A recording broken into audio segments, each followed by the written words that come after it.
warahmatullahi wabarakatuh. Alhamdulillahi rabbil alamin, wassalatu wassalamu ala asyrafil anbiya'i wal mursalin, nabiyina Muhammadin wa ala alihi wa sahbihi ajma'in. Amma ba'du. Yang saya hormati dan yang saya muliakan pemirsa media dakwah SD Mumtaz yang dirahmati Allah.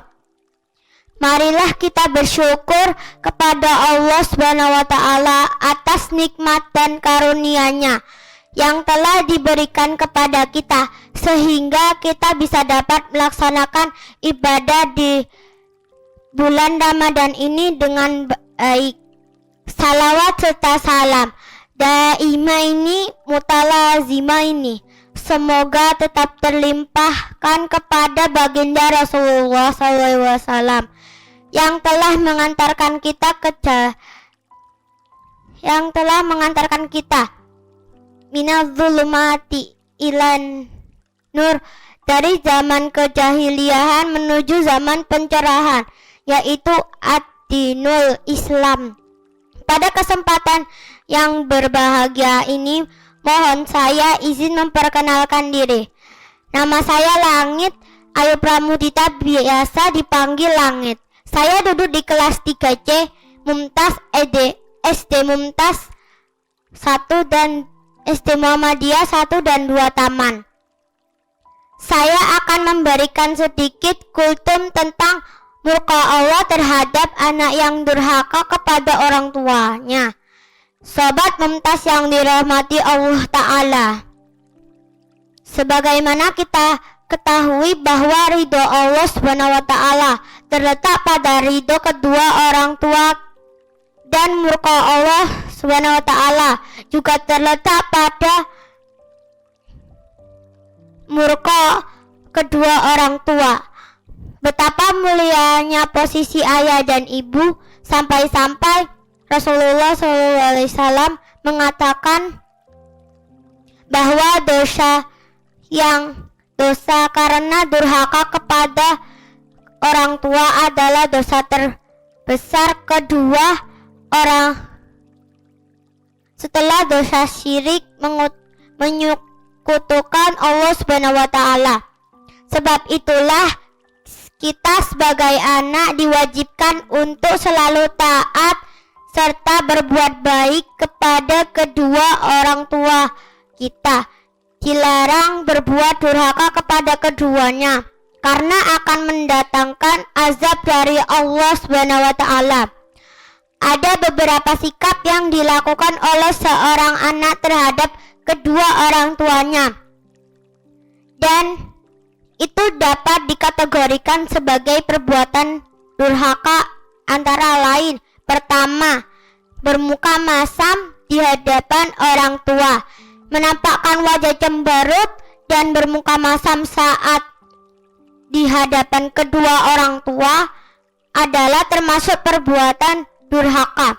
Seringkali seorang anak berwajah ceria saat berhadapan dengan kawan-kawannya, namun dia tidak dapat melakukan hal serupa dengan di hadapan kedua orang tuanya. Padahal menampakkan wajah yang berseri-seri merupakan salah satu kebaikan yang ditekankan di dalam Islam. Rasulullah SAW bersabda yang artinya, janganlah kamu meremehkan satu kebaikan sedikit pun meskipun engkau hanya memenuhi saudaramu dengan wajah yang berseri-seri. Dan tentu saja orang tua merupakan orang pertama yang berhak untuk mendapat perilaku dan sikap seperti ini. Kedua, memandang orang tua dengan tatapan sinis dan tajam. Tatapan sinis dan tajam biasanya merupakan luapan dan ekspresi perasaan di dalam hati, sehingga tentu sangat tidak pantas jika seorang anak menatap orang tuanya dengan tatapan mengandung makna dan sinis dan marah. Janganlah marah, berkata atau saja kepada kedua orang tua sangat dilarang oleh Allah, karena hal itu menyebabkan keduanya tersakiti. Maka demikian pula dengan tatapan tajam dan sinis atau melotot, dipastikan hal itu membuat orang tua tersakiti. Hal ini telah disebutkan di dalam firman Allah surat Al-Isra ayat 23. Fala taqul lahuma ufin wala tanharhuma wa qul lahuma qawlan karima. Maka sekali-sekali janganlah kamu mengatakan kepadanya keduanya perkataan dan janganlah kamu membentak mereka dan ucapkanlah mereka perkataan yang mulia. Sobat Mumtaz yang dirahmati Allah Ta'ala, sikap yang termasuk pada kategori durhaka yang ketiga adalah tidak menjawab panggilan orang tua. Di dalam sebuah hadis dijelaskan bahwa boleh membatalkan sholat sunnah untuk menjawab panggilan orang tua. Sholat sunnah boleh dibatalkan untuk memenuhi panggilan orang tua.